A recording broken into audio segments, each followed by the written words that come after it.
What's up, otakus? It's your tour guide here, and yeah, it's another typical kind of week.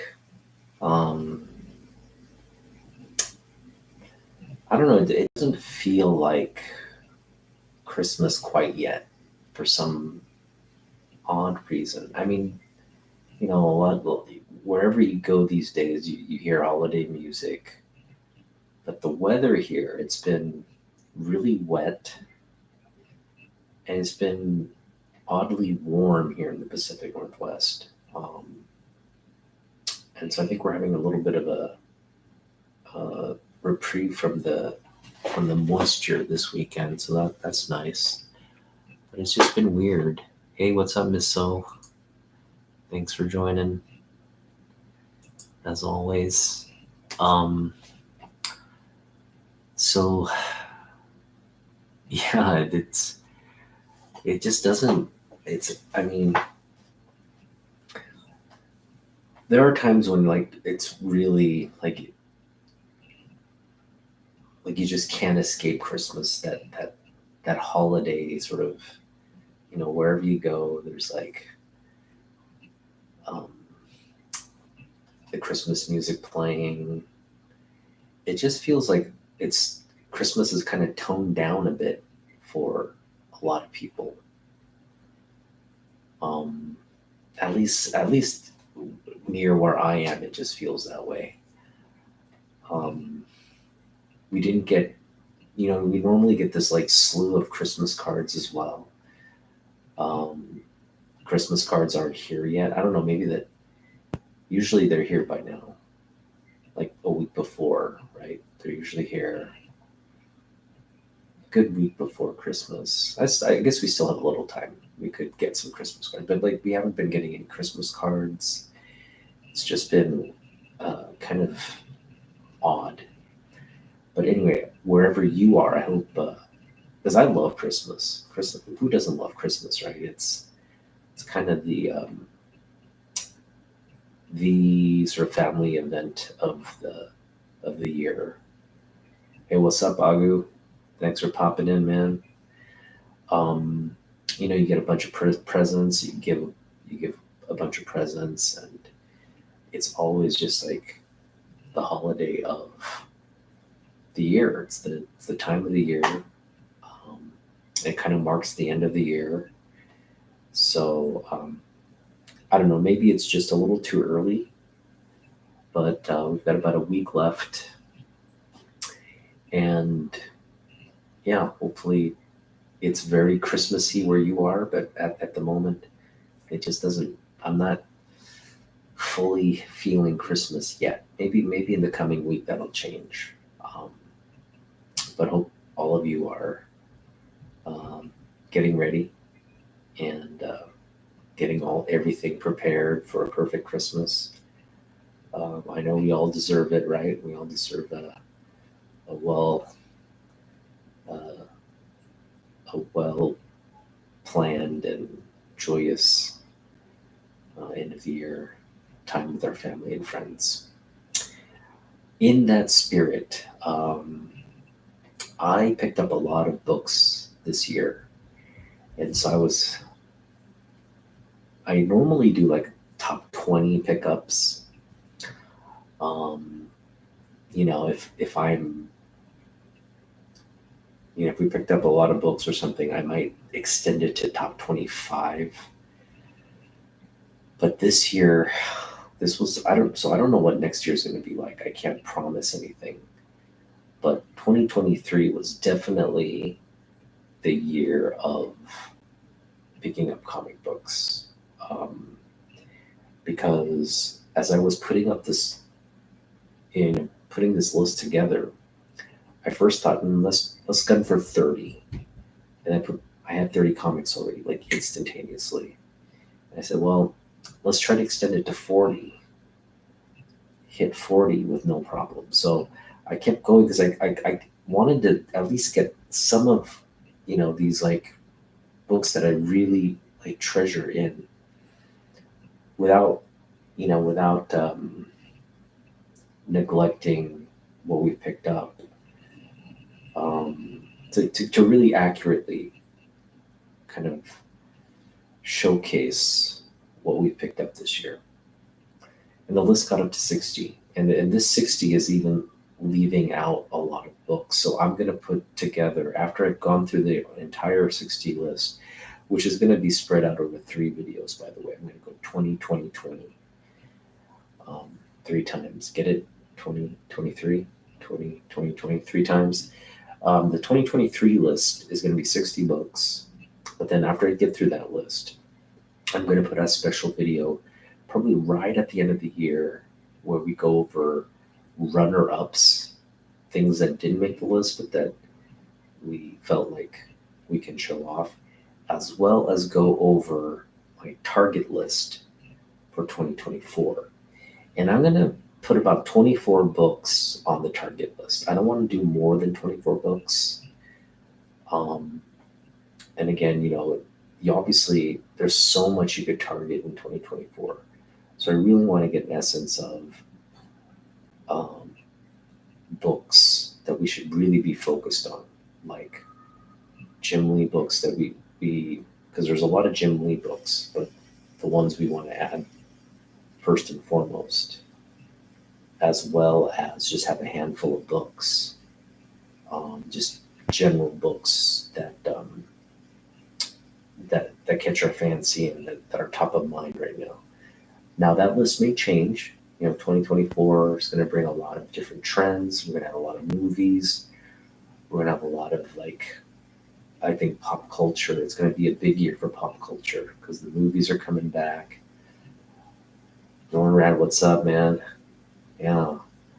So yeah, this is just going to be a fun video. We're going to showcase 60 through 41. And it is kind of, I'm trying to keep it in like a, progressing to from sort of like least significant to most significant pickups. But for me, around this area, they're just all so significant. As we get to the top tier, the top 10 pickups, it kind of separates. But really, there's just a lot of goodness here that I'm going to be happy to share with you. All right, so I'm not going to try to keep count. If you're keeping count at home, please do. But I have 20 books here. We'll just kind of show them off. And I do plan to do like an edited version with all 60, kind of like, where we edit and we cut down the view time to where we get through the 60s. So that is also going to be coming toward the end of the year. I'm going to edit that probably over the holidays as well. All right. So the first book, this was a complete Young book. It's a book we wanted, and it's a book we don't see from all that often for whatever reasons. It is a 90s book. There are a lot of copies out there, I'm sure, but it's not a book that you run across all that much. I'm sure if you go to most like comic book shops, especially some of the older ones with sort of the 90s backstock, they'll probably have it. But I haven't seen it, and I was kind of bummed because we went to Grit City thinking we could find this 90s book. Nowhere to be found. We finally found it in the dollar bins at Destiny City Comics. And that is Grifter She, the Jim Lee cover here. Just a beautiful cover here by Jim. Got the Grifter, got She. That's just classic Jim Lee. I know. The crazy thing is, I ran into this book at Half Price Books, okay? And I didn't think it was a Jim Lee book. I just thought, oh, Grifter She, cool, right? It was like a book I was like, kind of like, should I pick it up? But I assumed it was like Stanley Tucci or some other artist. And I just said, yeah, I'm not a big fan of She, to be honest. I love Grifter. So I was thinking, maybe I should pick this up because of Grifter. But I left it at Half Price Books.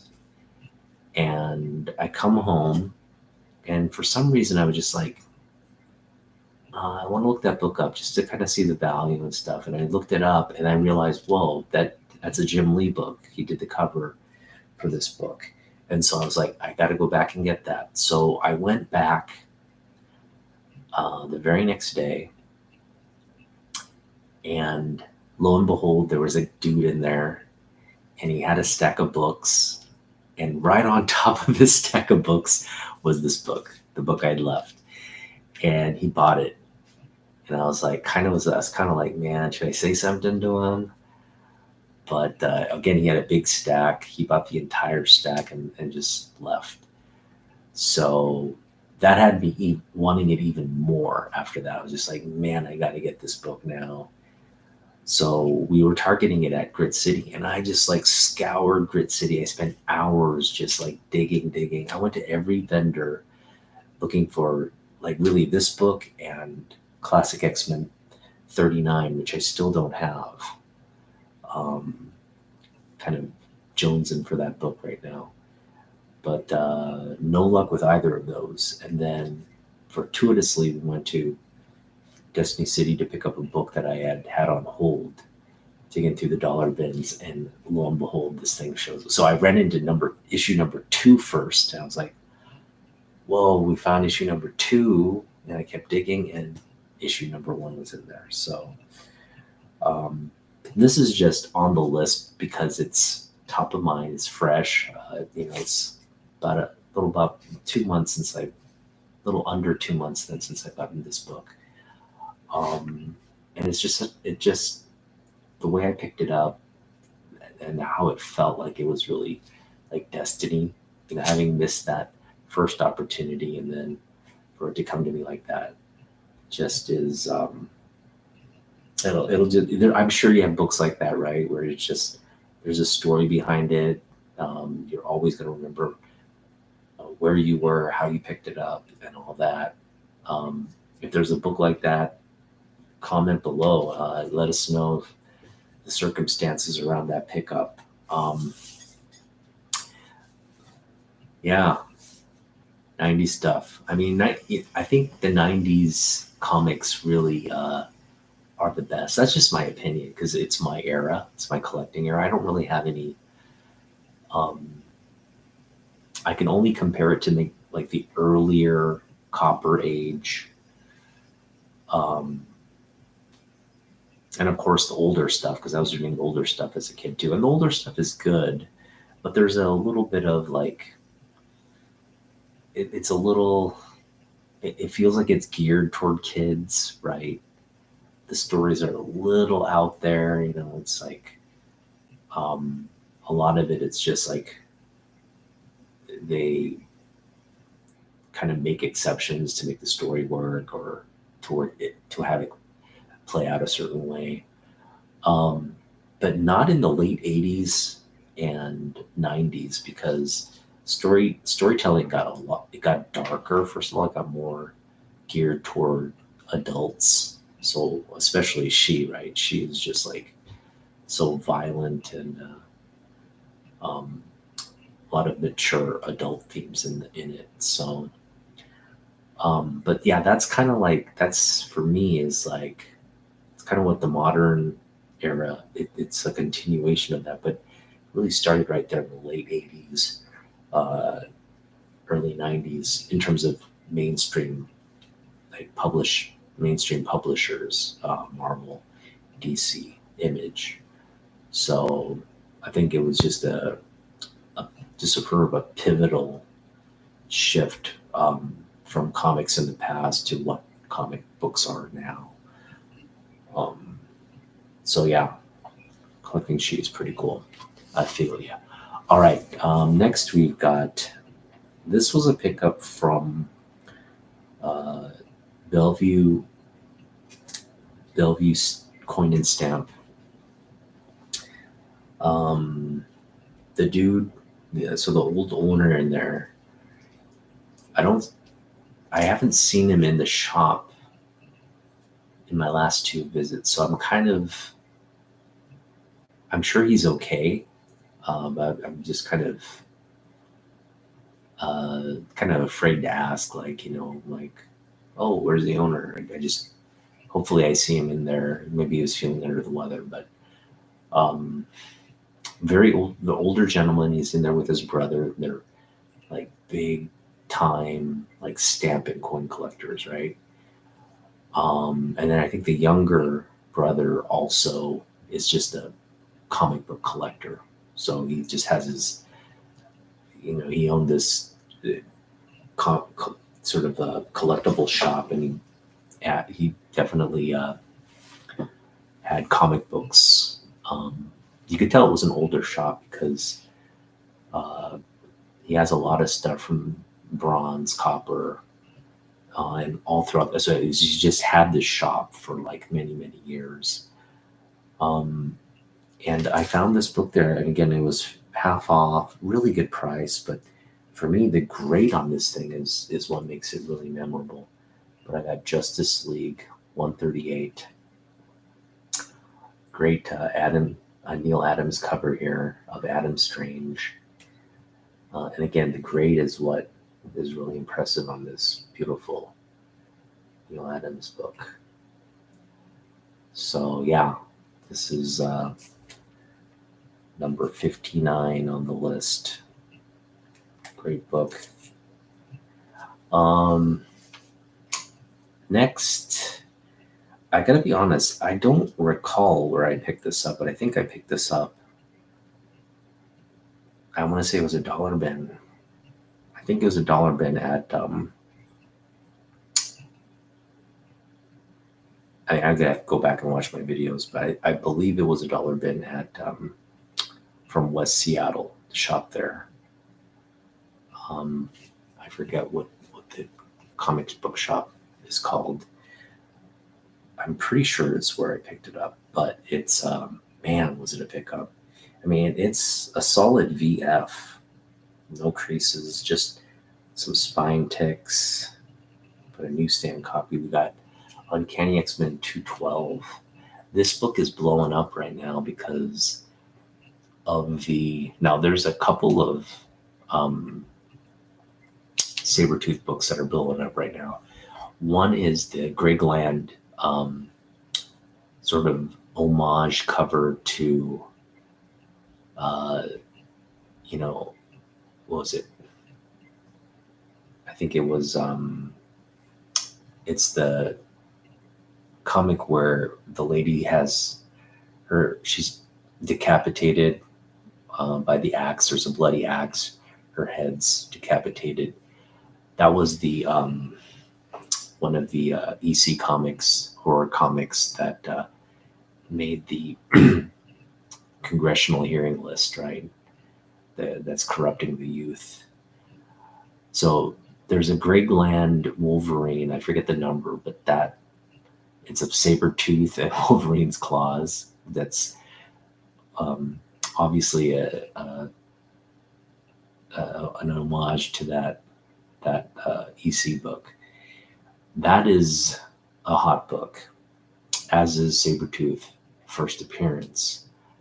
But I would say, the next thing, and again, the book that's probably going to that should have more value attached to it is the first battle between Wolverine and Sabretooth. And that's what you're looking at right here with Uncanny 212. Great Barry Windsor Smith cover here.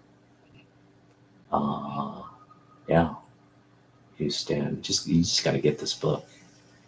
Doesn't care. I could care less about the Sabretooth, movie appearance and all that. Although I called it, I said we're probably going to see Sabretooth in the MCU, but we're not seeing him in the MCU. We're seeing him in the last Deadpool movie, and he's getting decapitated and killed. So that kind of irked me, because I think I want to see Sabretooth for sure as part of whatever villain, you got to have Wolverine versus Sabretooth in whatever X-Men kind of movie you're going to create.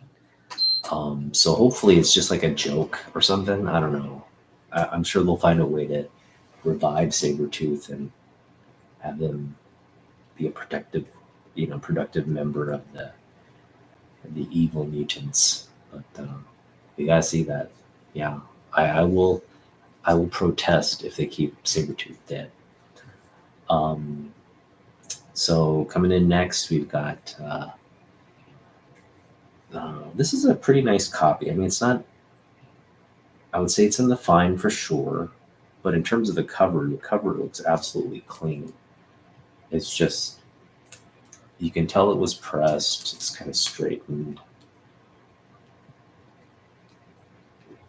Maybe there's a crease right there. It was pressed, but there was a crease. So I mean, it's definitely like a fine.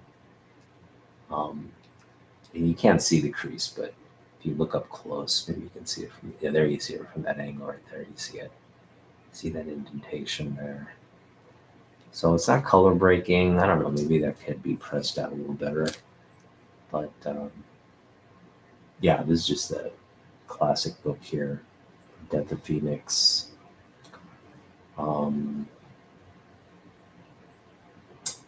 Yeah, what more is there to say? John Byrne goodness.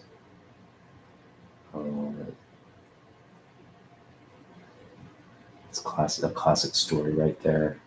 The Last Stand. Phoenix sacrifices herself, or I should say, Jean Grey sacrifices herself. Pretty good stuff. Moving right along, we've got. Oh, I love this cover. We've got Sensational She-Hulk 43. And I don't know about you, but they announced that She-Hulk's coming back for season 2.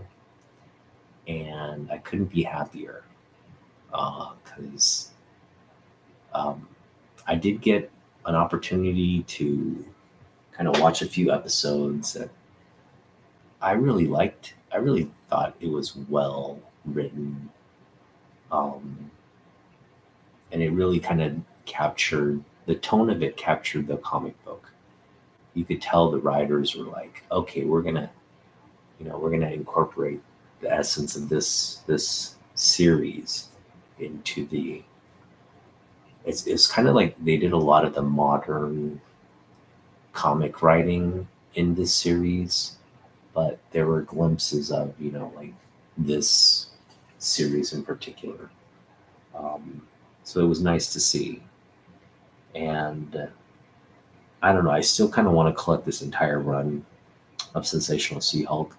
When I mention, why I think the 90s era is like really the best era, I mean, you got to include this run, this series in that discussion because it was innovative. It was so smart, funny, and innovative. As it was there were a lot of these kinds of comic books, kind of just, targeting older nerds. And by older nerds, I mean like, probably high school, college age nerds. This book in particular was targeting me and my generation for sure. When she's seeing here, like, like I got to do something to sell this book. I mean, believe you me, I bought this book for the cover for sure. So just really happy She-Hulk's back, and of course I picked up issue number 1 as well. I got the newsstand here. Really clean book on this one, and again, just the humor. If you don't buy this book, buy my book this time. I'm gonna come home. I'll come to your house and rip up all your X-Men. Guilty as charged, right? Don't rip up my X-Men collection. We were all collecting X-Men back then for sure. All right, moving right along. Kind of hit a sort of a a streak of keys here. I'm gonna Daredevil issue number 181. This was one of the books I specifically had targeted um, as we were drawing up plans for the summer. I was like, got to pick up this book. I was hoping to get as well, like we were going to try to get either the first appearance of Elektra, which is a lot pricier than this book, or the death of Elektra. Um, and Fortunately, we ran into the death of Elektra. And this was, I think I paid around $20 for this one. Um, Reasonable considering it's worth a lot more than that, and the condition is really really sharp. Um, I picked this one up at there's a comic book shop in Linwood, and it's this really dinky. It's like next, like across from this like beauty salon, kind of just yeah. I mean, it's this just this corner of this like. There's not a lot of traffic there. It's just sort of this like odd location for like retail space. It's not in a major commercial zone. But the guy had a nice little comic book shop in there. He was selling toys, video games. You could tell it was just like he was selling his personal collection. The guy's had just a lot of heart and passion in it. And he had just this like corner retail space, probably not paying much in rent. But yeah, a couple nice books in there. So that's where I got the She-Hulks and this,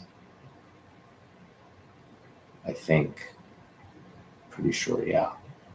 But yeah, this pickup felt really good. So here you go. Oh, Frank Miller goodness right there. Never heard sound that. Okay. Um, this next book is a recent pickup. Just picked this up from Grit City. I picked it up from Dave and Rachel at Future Past Vintage Collectibles. And yeah, it was really cool because when Hyung and I went to Grit City, I knew that Dave and Rachel were gonna. I just had a feeling that they were gonna be there because they're local. Um, I ran into them at Emerald City Comic Con, and I just knew that they probably had a booth there. So we were gonna go stop in, buy some books, say hi. But we went. Rachel was not there. Dave was there with his brother, and of course, Naman got a bunch of books from him. But I only picked up a couple books from Dave. Um, and this is one of them. This we picked up.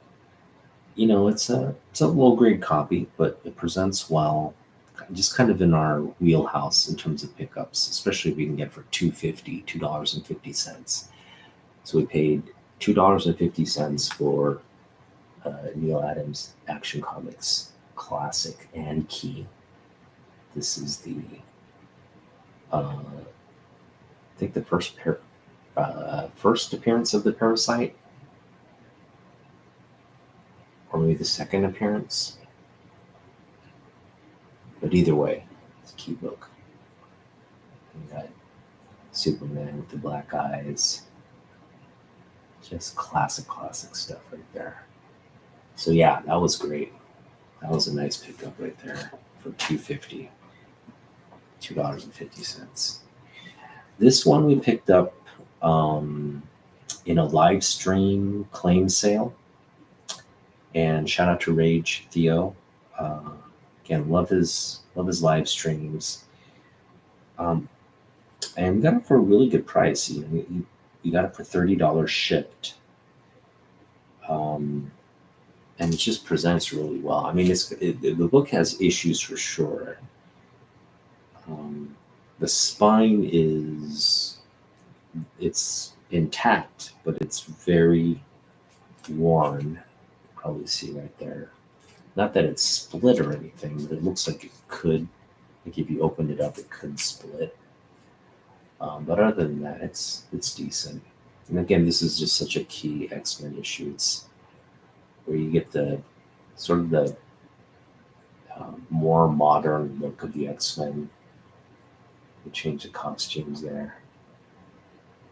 Uh, yeah, really, Jean Grey and Cyclops are the two sort of mainstay costumes. The other ones, Beast wears this one from time to time. We don't see Warren in this ridiculous suspender to like costume anymore.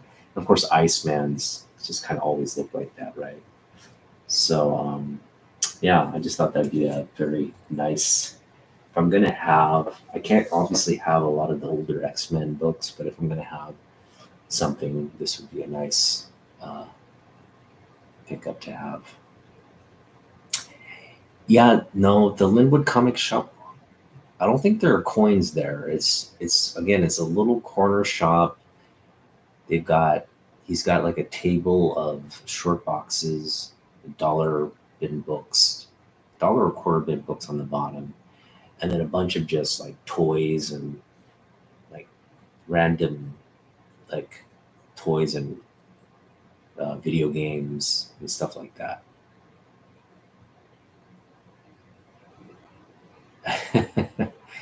Not that's Mimic, not Angel. Oh, okay. It's Mimic in this story. Okay, interesting. So he's not. He's like mimicking Angel, and then he dies. All right, that's cool. All right, we've got this one was definitely a special pickup. It was a special pickup because um, like I think it was last year. Last year, one of the books I was targeting, it was a big book, and I remember my wife and I, we had this a conversation. Um, but I was trying to pick up Daredevil. I think it's 59. I want to say it's 59, or it's Daredevil like 39 or something. It's a low issue, but it's the first John Romita Spider-Man, and I just remember like being obsessed with getting that book. Um,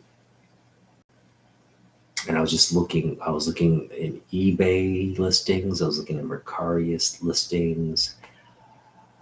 I was, yeah, because I mean, none of my LCSs had that book. I was just looking at all the listings, and I was trying to find like a balance of like grade I could live with low price. And I found a book that was priced at about 120, 130. And I think I negotiated the guy down to like maybe closer to 100, like 110, 120 for it. Um, and then I told my wife, I was like, hey, I want to get this book. And she just gave me this look like, no, you're not getting that book. Because I know you, right? You want this book right now. You're obsessed with it. But, just wait. And so I was just like, no, come on. And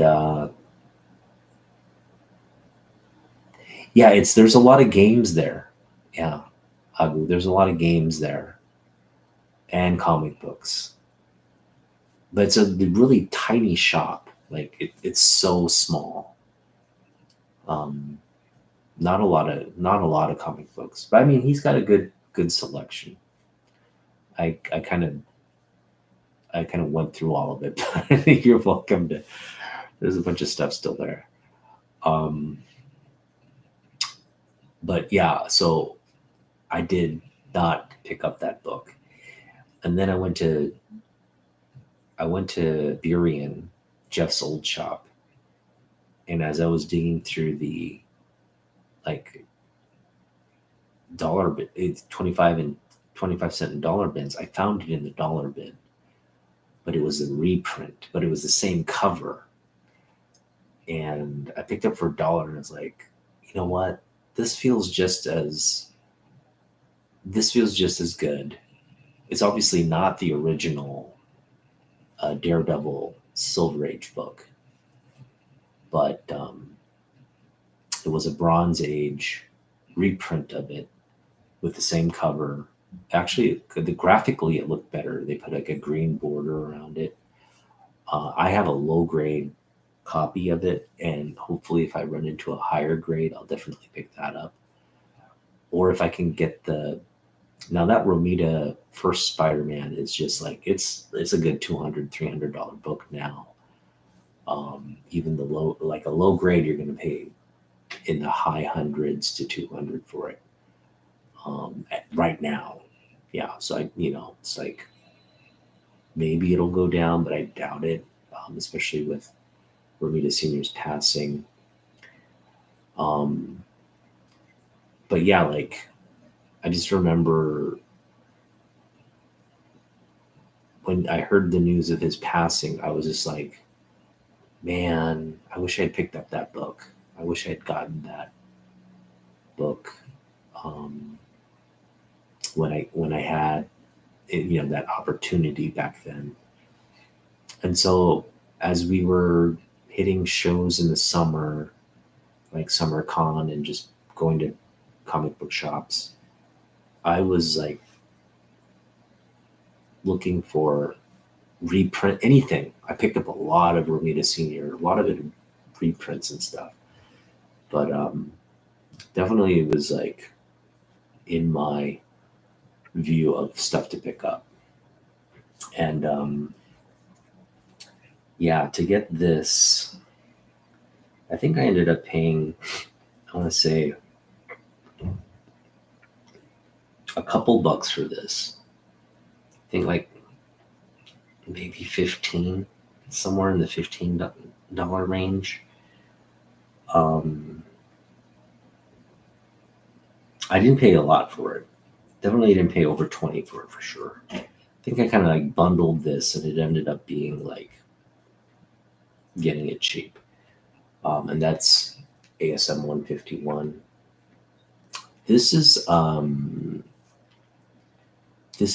Romita Sr.'s homage to Ditko's cover, where they're both in the sewer and the water's raining down on them.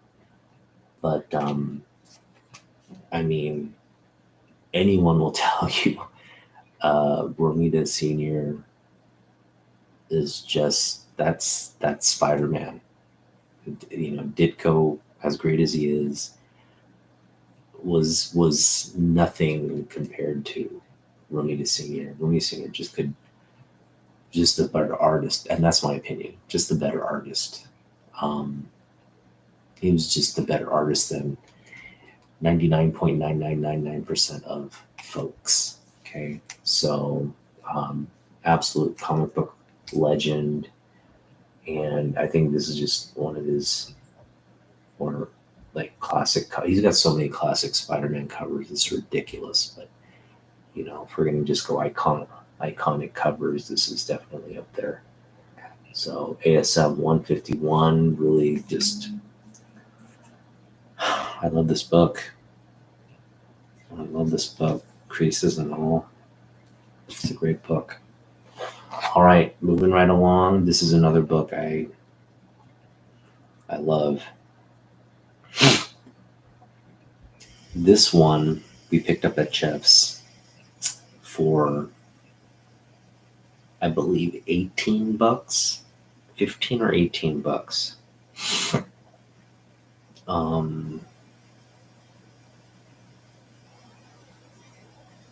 And he did not have this on sale because he normally has his books half off, but this book he sold at full price, which was odd to me.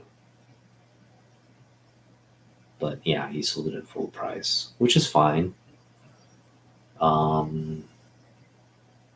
I think the reason he sold it at full price because it was a DC Universe logo, which is why we we really wanted it. You know, we really wanted this book. But yeah, Wonder Woman 88. And really, this could be like, I could have put this in the top 10. Um, because I mean, it's really one of my, you notice I have it in my version of the slab.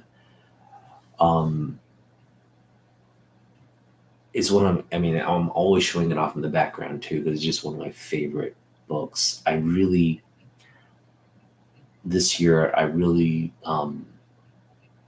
grew an appreciation for Brian Bolland, something I didn't have in the past. Even though I was aware of Bolland's work, I'd read Bolland's, work all throughout my comic book reading days.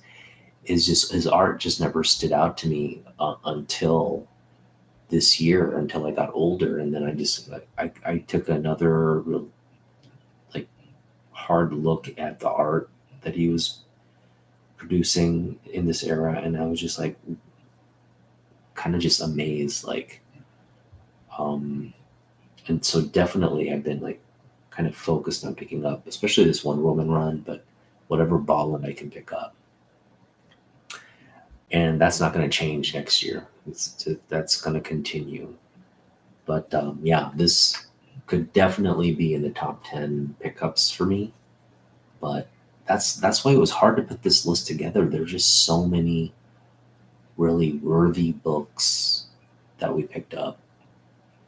I hope you get that sense as I'm showing this stuff off. Like this is, 60 through 41, and we're getting books like this. So yeah, just a lot of good stuff that I picked up this year, and I don't think I'm gonna ever have a year like this in terms of pickups. But I will say this. So my wife is planning, again, in every summer, my wife and my son go to Japan, and they spend the summer there for Leo to just connect with his culture and his family there. Um, and that's their summer vacation.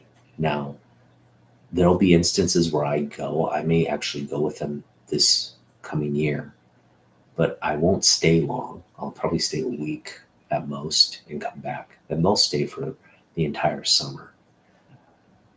So if that happens again, I'm going to probably do like weekend part time kind of work again. And maybe at the same place I did it this year, because they definitely um, they know me. I know the people there, so I could just be like, "Hey," and they're always looking for people to work the weekends. That's like the shift that no one wants to work the weekends. So I know I could probably, if I reached out to them, probably um, get back in. So could be another summer of, weekend work. Budget goes to comics, and we're just going to repeat 2023, 2024 again. And so that is a real possibility. ASM 40, is that a Romita Senior book? I'm assuming it is. Oh, is that the? I know what that is. That's the famous Green Goblin, Peter Parker webbed up one with the Peter Parker's Spider Man's mask off. I think that's the one, right? Right, Norin Rad. I'm just going to check for you. I think it is. Um, so again, maybe this summer we'll have another opportunity to pick up we'll have budget, let's just say. Oh, it's the fire background. Okay. It's not that one. I'm curious now. Oh, that one. Yeah. Yeah, there's just so many iconic classic ones. You know, the one I'm thinking of is Where is it?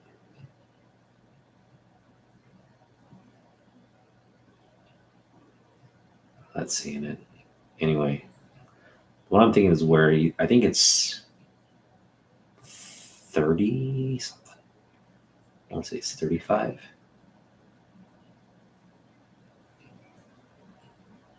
Oh, 39. Yeah, the one I'm thinking is 39. This one, right? That's another classic one. He's revealed. Peter. Yeah, so many just classic ones. Okay, so all right, we are I think around halfway through the list. I will put the numbers and I re-edit this.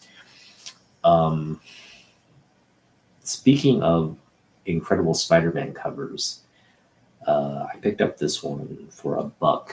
This is not on the list though, but I got this one. This one is on the list, and that is ASM 339. I got Eric Larson signed copy right here. And yeah, you guys know I love Doc Ock.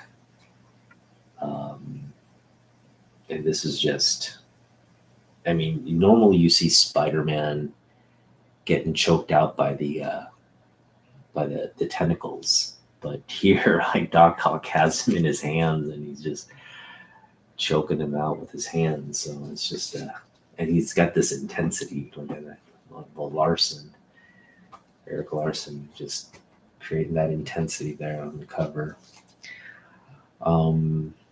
Next book, we've got Sabretooth. This was a Mill Geek. So, okay, I got this one for $8 at Disney City Comics. Signed book for $8. Can't beat that. This one I picked up at Mill Geek. Again, Sabretooth is hot right now. I hope Sabretooth is hot for... I hope this revives the Sabretooth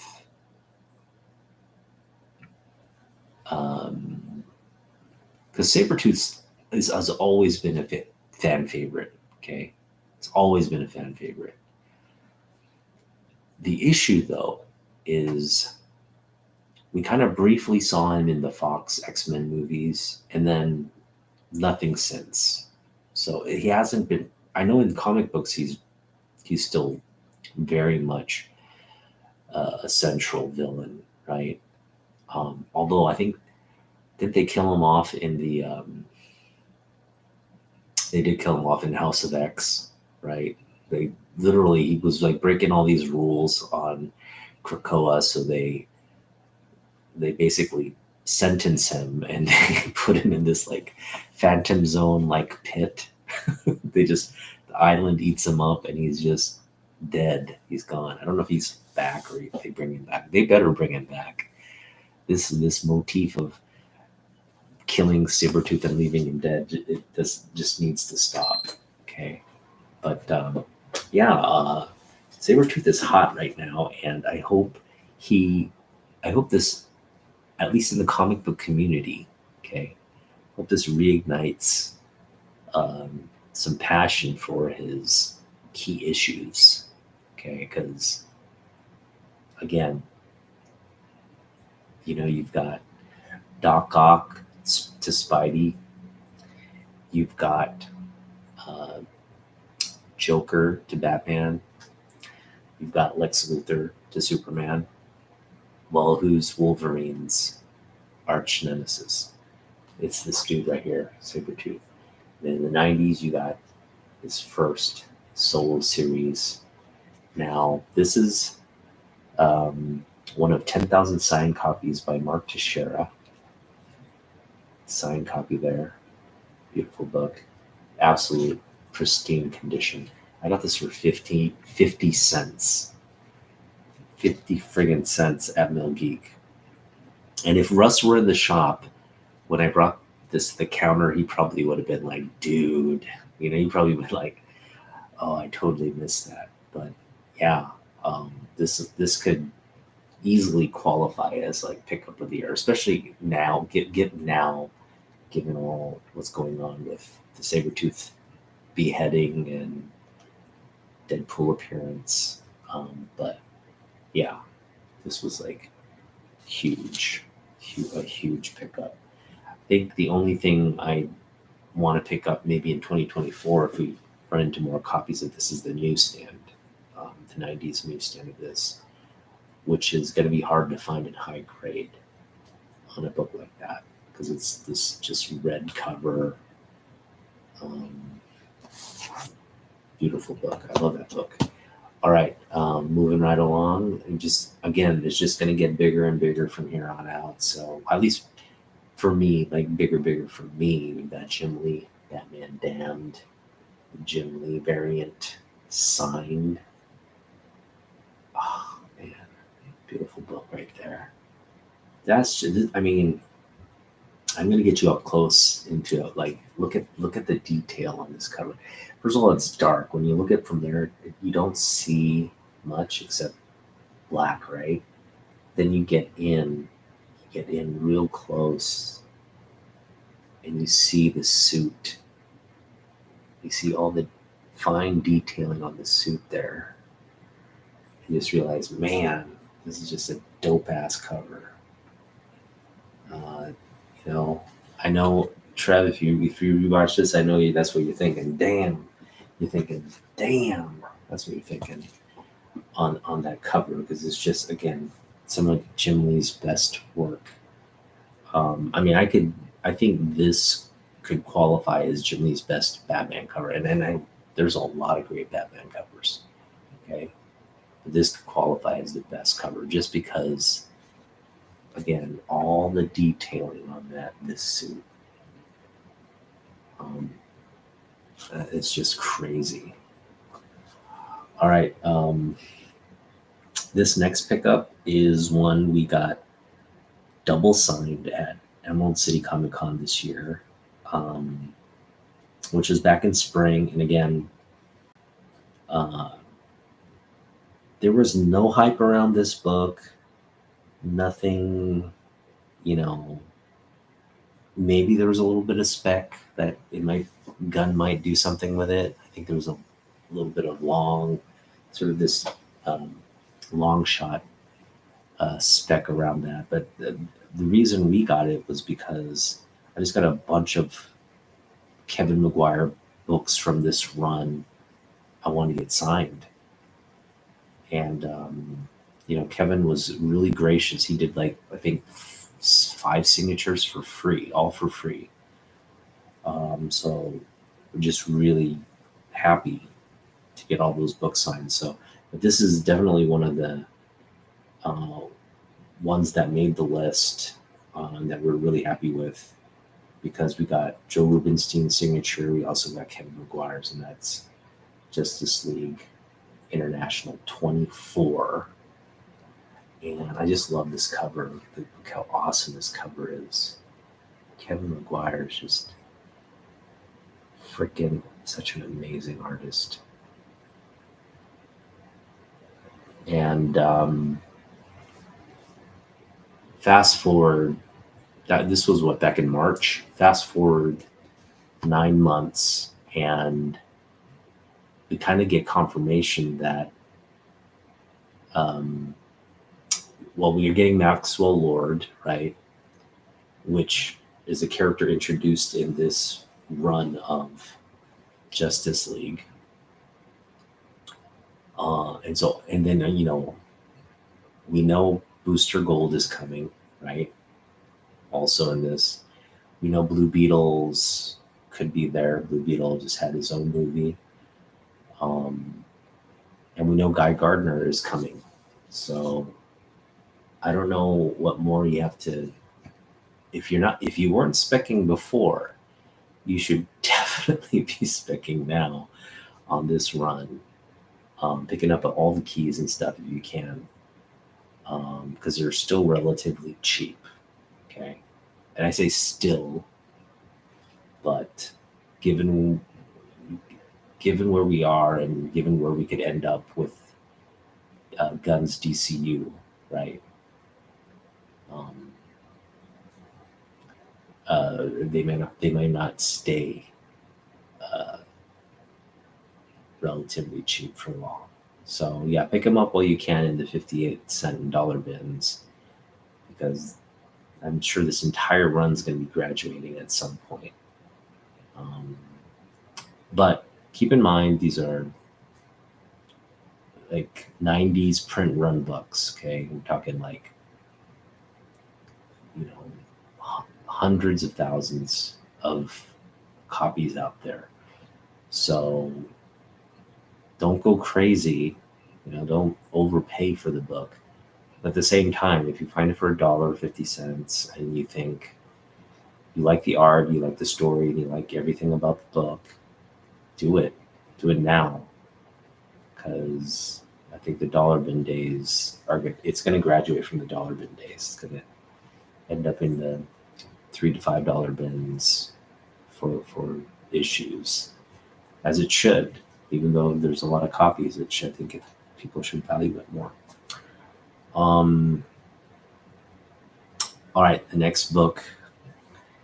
It's a book that Naman Hyung gifted me, and it's one of my favorite books, favorite Psylocke covers in the collection. That's David Nakayama's Psylocke there. Just love that.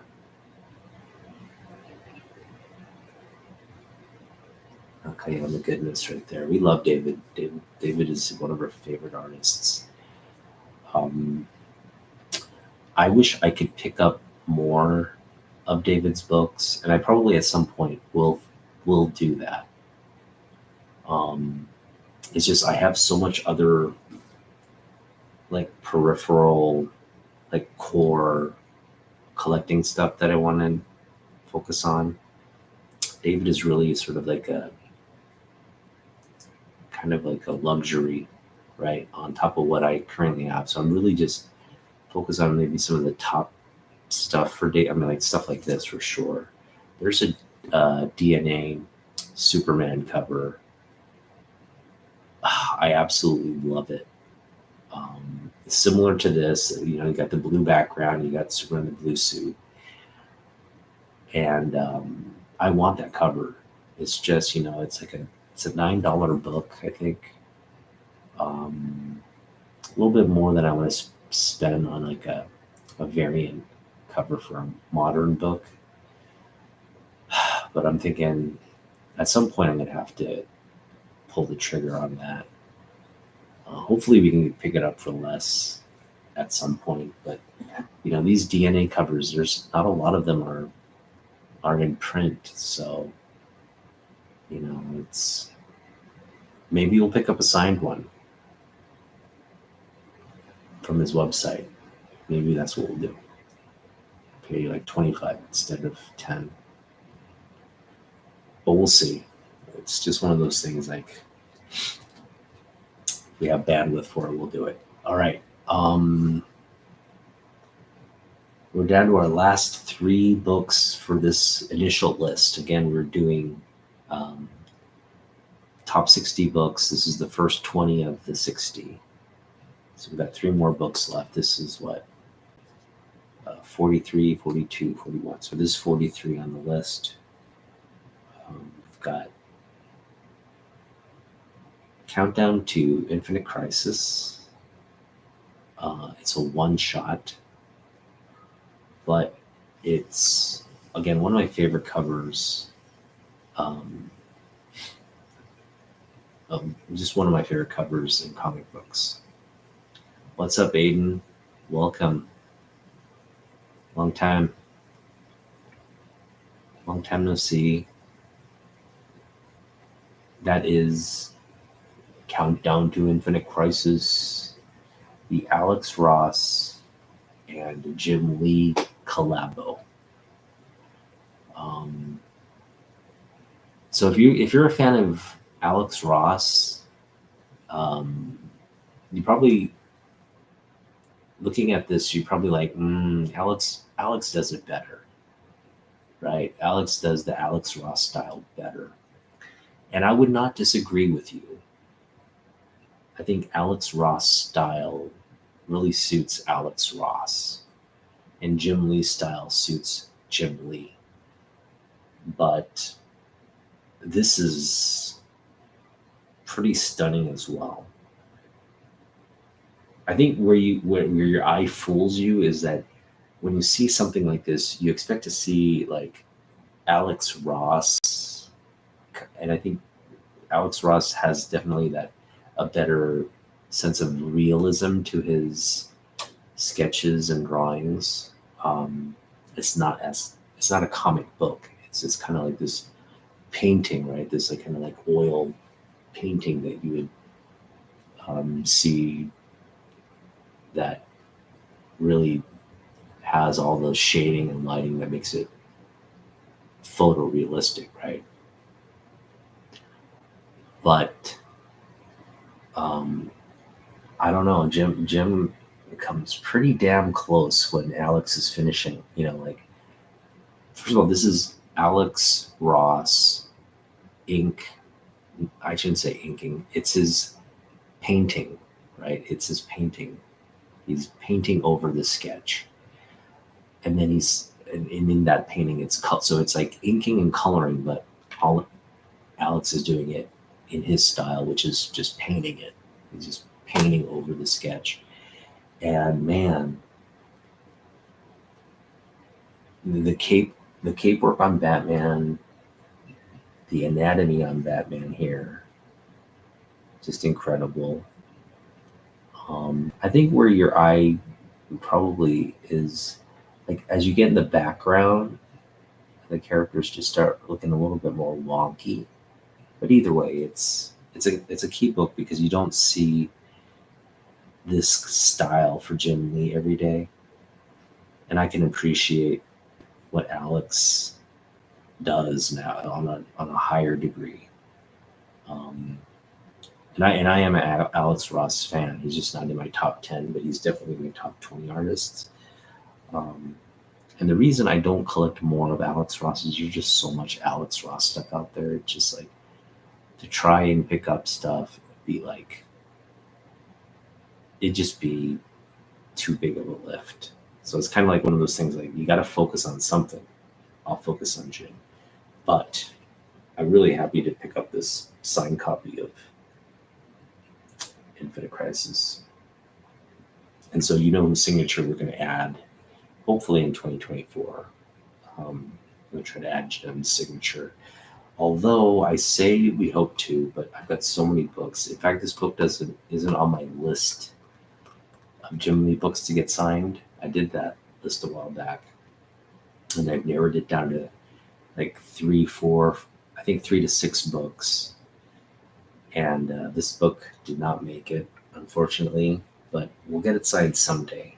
Just, hopefully there'll be future opportunities. And you can always fly down to San Diego, and if we ever run into a big, big stash of cash, we'll buy a flight to San Diego and just get everything signed. All right. Next, this book has a very interesting story to it, and it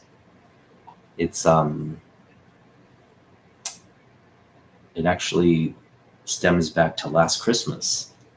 So last Christmas, just a few of us were on a year-end like kind of Christmas community part, like online Christmas kind of get together. Or no, it was Hyung and I. We did a Christmas thing, and everybody came in, and we assigned people in the chat Secret Santa partners.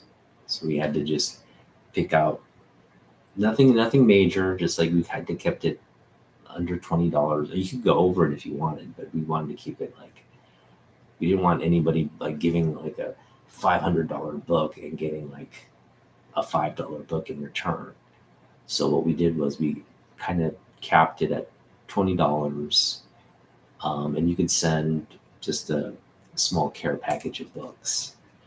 And luckily for me, Roger was my Secret Santa partner, and so I sent him over some books, and he sent me books as well. And one of the books he sent me, because he knows I love Neil Adams, was this book that you could tell he put a lot of care and thought into pressing, because so apparently this book had issues, like it had, like maybe some,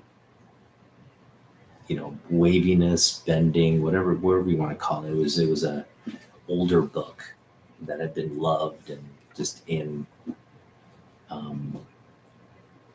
shape. It was a red book basically, but man, I don't know for me, when I look at this, I think it's like high grade. I don't see any spine ticks.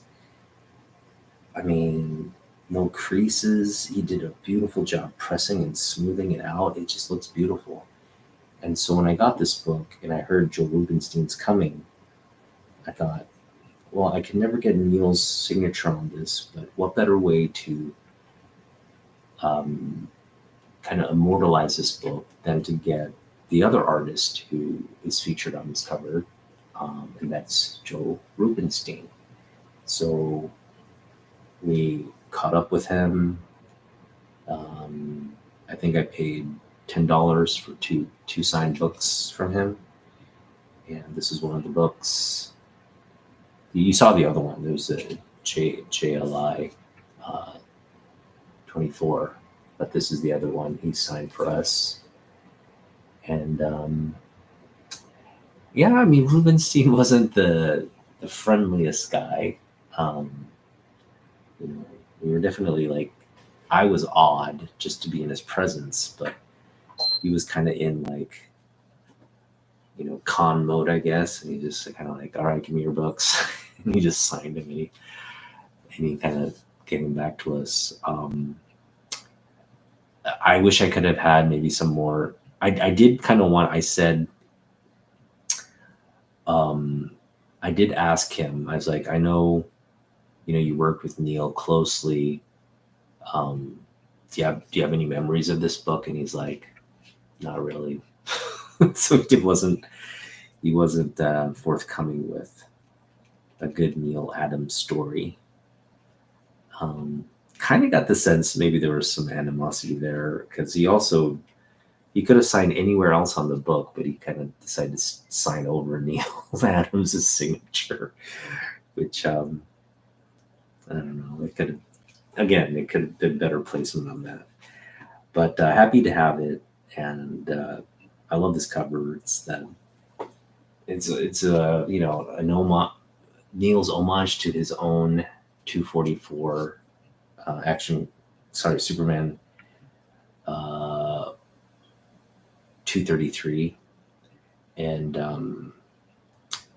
what I love about it is you could tell I think the initial drawing, he had an issue with the leg. So in this one, he didn't even give an opportunity. He just basically cut it off with the legs. I love that about this cover. So it's just kind of that continuation of Neil's hatred of that initial Superman cover.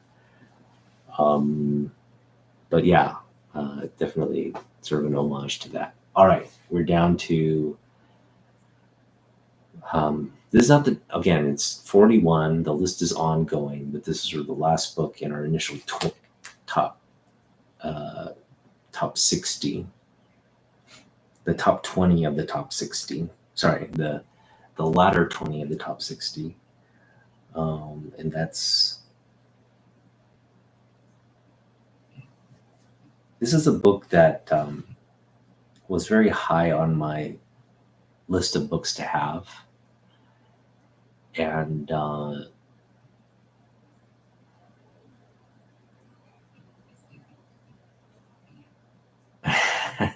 Guardians of the Galaxy.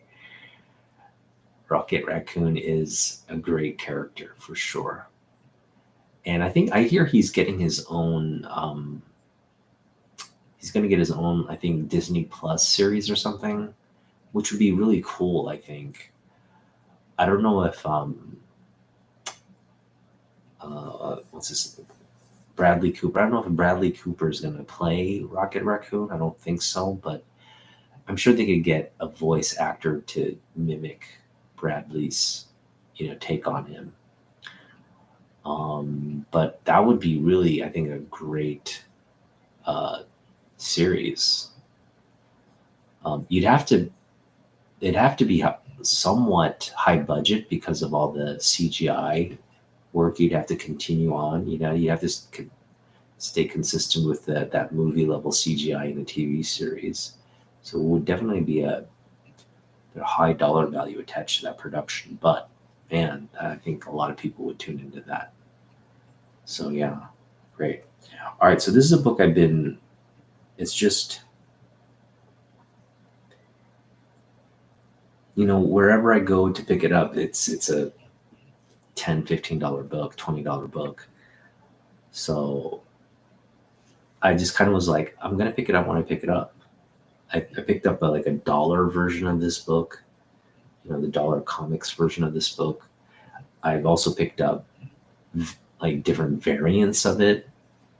The first issue, different printings. But I finally got my hands on the original A cover first print. But I also got Jim Lee's signature on it. Boom. So we picked up Justice League #1. Now, I got this from, I think, either Mercari or eBay listing, and the person put signed by somebody else as well. And maybe you guys can help me with this. Now, I think the post said David Finch's signature, which made no sense to me. I was like, what would David Finch's signature be? And it's not even David Finch. It says something like it says Zone here for sure. Okay, Zone. And it says something like, I don't know what it says. It says I don't know if that's an F or a H or what, but it's illegible.